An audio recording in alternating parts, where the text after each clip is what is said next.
With that, I want to move on to the next clip, which is the Fox News Memos clip. So these were the famous memos which we discovered with Outfoxed, and I will never forget the day, kind of like maybe a bad detective movie, when I had heard that there were these memos.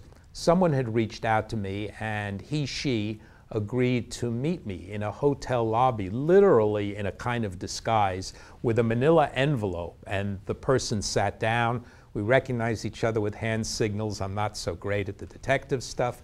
And they slipped me this manila folder. And, you know, I said, thank you. I tried to engage in conversation. They said, look, I'm terrified. I'm scared. Goodbye. Thank you for doing what you're doing. And we're gone. And then immediately started opening the memos. And literally, I thought I was going to hyperventilate right there in the lobby when I saw what they were. So with that, let's show the memos section, please.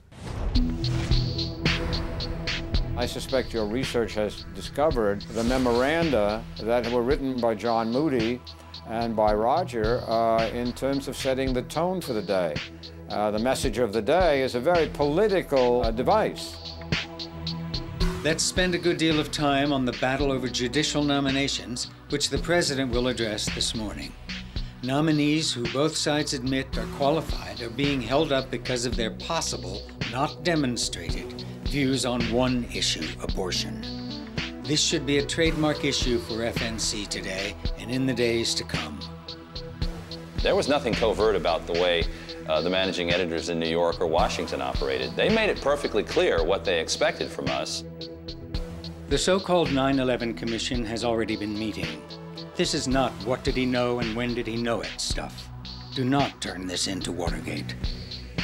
Every morning there was a detailed list of subjects to talk about, not talk about. Kerry's speech on the economy at Georgetown is likely to move onto the topic of Iraq. We should take the beginning of the Kerry speech and see if other news at the time is more compelling. It is not required to take it start to finish. They were just actually issuing edicts to the reporters to control what they could say and how they could say it. Let's refer to the U.S. Marines we see in the foreground as sharpshooters, not snipers, which carries a negative connotation. When headquarters sent a memo every morning and said, we want to touch on the following issues, we want to cover the following stories, we want to do them in this particular way, our job and our objective then was to execute the plan. The pictures from Abu Ghraib prison are disturbing. Today we have a picture, aired on Al Arabiya, of an American hostage being held with a scarf over his eyes, clearly against his will. Who's outraged on his behalf?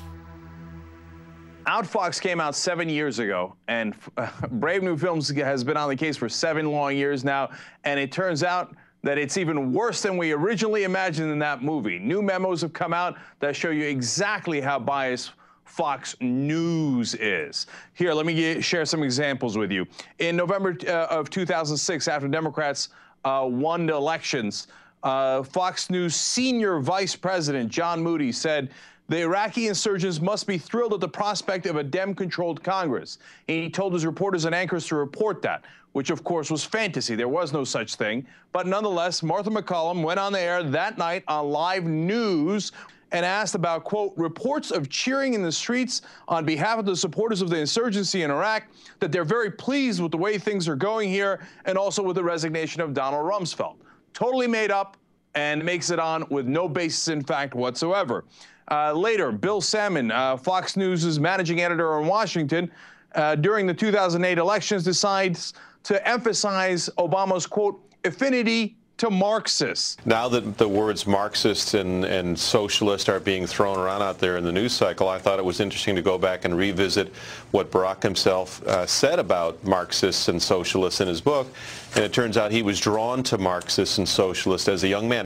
And guess what happens? Hey, look at that. It's Martha McCallum again. In October 27th of 2008, co-anchor Martha McCallum on Fox's Live Desk comes out and asked about Obama's connection to socialism and Marxism. Socialism has been one of the biggest words we've heard tossed around in the past couple of days. Your thoughts on how they're both fighting and waging this war over the best way to solve this economic crisis, Bill? When you start talking about spread the wealth around, which is what Barack Obama said to Joe the plumber, and now this new radio thing that came up today where he talks about redistributing the wealth, you know, those two things come together are tantamount to socialism. This is how they do news over there. It isn't news, it's absolutely propaganda. Here's what Moody said about George W. Bush, quote, "His political courage and tactical cunning are worth noting in our reporting through the day." And of course, that's exactly how Fox News reported it. In fact, during the Iraq War, and this is really disturbing, here's a direct quote from one of Moody's memos. He says, quote, "Do not fall into the easy trap of mourning the loss of U.S. lives." They pretend to be patriotic over there, but they are no such thing. They are a total propaganda outfit for the Republican Party, and if the Republican Party costs some U.S. lives in a disastrous war, doesn't matter. We will cheerlead that war. We will call it political cunning and courage, and if there are U.S. lives lost, we will not mourn them. Those are the memos that come down from so-called Fox News. In 2009, more memos come out, and this time again, it's Bill Salmon. Hey, you know what? The public option polls really well. But if you call it a government-run option, it doesn't poll as well. So all of a sudden, here come the memos raining down on their so-called news anchors. Salmon's memo says, please use the term government-run health insurance, and when brevity is a concern, government option whenever possible. And he says, if you're going to refer to it as a public option, call it the so-called public option.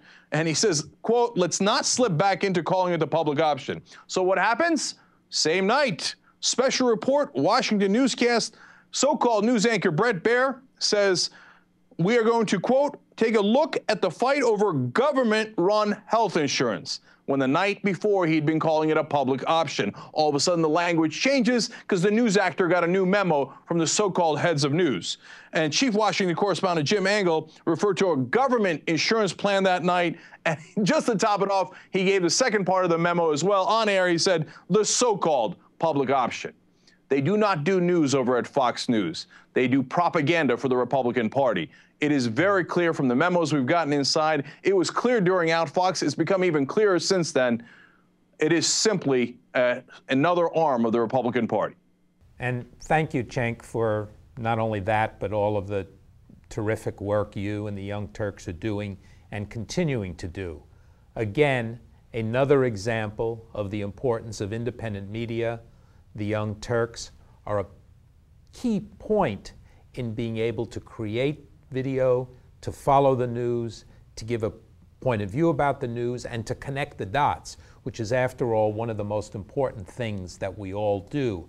In a world with so much information and, frankly, so many crises, the ability to connect the dots and create a narrative and create a way that people can understand the world is what the Young Turks and the Nation and the Alternate all have in common.